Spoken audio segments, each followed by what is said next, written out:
We now go live to Tel Aviv, where GB News' Charlie Peters is in situ.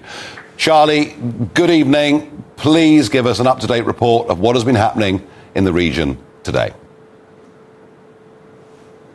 There's fighting going on right now, Nigel.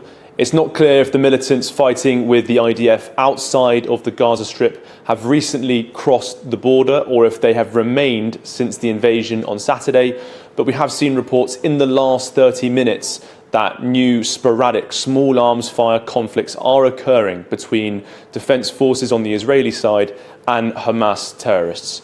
We've seen reports of some Hamas terrorists being killed in Sderot and also in Malfasim nearby. This morning, the Israeli government claimed that they had closed off the border with Gaza, that they had mined it and secured the fences. But then, less than 12 hours later, battles erupted nearby, often just 10 kilometres away from those border fences. So it's very clear that right now, as we speak, small arms fire at least is ongoing. And in the hours before that event, we have seen more rocket attacks going in across the country.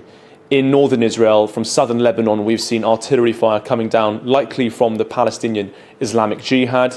Israel deployed helicopter gunships and tank artillery to fire back.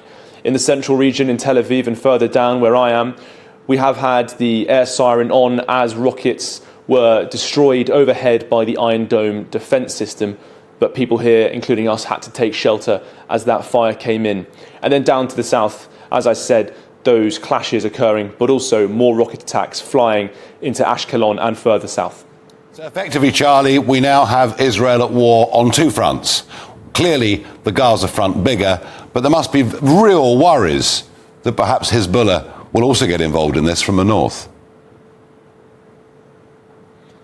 That's right. I mean, there's been sporadic fighting on that northern front for the last 48 hours. We do know that several IDF soldiers have died up there, including members of Israel's Tier 1 Special Forces who share a motto with the SAS, who dares wins. They have confirmed casualties in repelling members of almost certainly Hezbollah, but also the Palestinian Islamic Jihad as they launch assaults from the north. We don't know if they are operating in tandem with Hamas terrorists in Gaza, but they are certainly exploiting the chaos caused by the IDF having to pull so many resources into the south due to the devastating invasion on Saturday. It is a complex, widespread and multi-fronted war as it stands. Yeah, no, it is. And do we have any rough, up-to-date idea on numbers killed and wounded on both sides?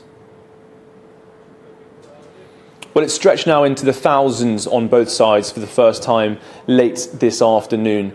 We do know that regular reports will come in from the IDF on the number of casualties from its own troops. Updates from the Palestinian side are less regular, but the Hamas-run health ministry is putting out information on those killed by Israeli airstrikes into Gaza, which has now tipped over the 1,000 figure.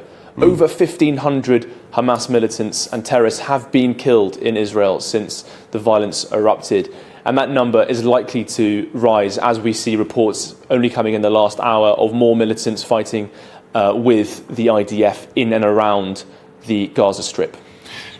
Now, Charlie, the politics of this is very, very complicated. The Egyptians insisting that they did give intelligence information to the Israelis, which they ignored. Some saying that the Prime Minister Netanyahu was too busy with domestic political concerns to take notice, and no one knows the truth of that. But is there much public debate about what Netanyahu does next? You know, there's a lot of people out there, I mentioned William Hague earlier on, a lot of people saying, look, actually, Hamas are trying to get Israel to overreact. Is there much public debate about militarily what Israel should do next? I think both sides seem extremely united, both the Palestinian cause and those in Israel. There is not much public debate internally in Israel. There is very much, indeed, even at the governmental level, a united government calls for a cross-party governance, which Netanyahu has supported. He runs a very controversial government, of course, the religious Zionism part of his government in the Knesset, attracting all sorts of protests internally. But the protests against the perceived controversial intervention of the judiciary has been called off. That has been going on very regularly. That has now been called off during this conflict. And we've also seen people from across Israeli politics coming together really to back whatever this government does next as it looks to put into what is likely a ground assault into Gaza Strip, the first one since 2014. Yeah, I have to say, I think whatever restraint is being urged by some on the international stage, I think it most unlikely that he will not go for a military assault of some kind, and probably, sadly, some large civilian casualties with it. Charlie Peters from Tel Aviv, thank you for your report. We'll speak to you again at the same time tomorrow.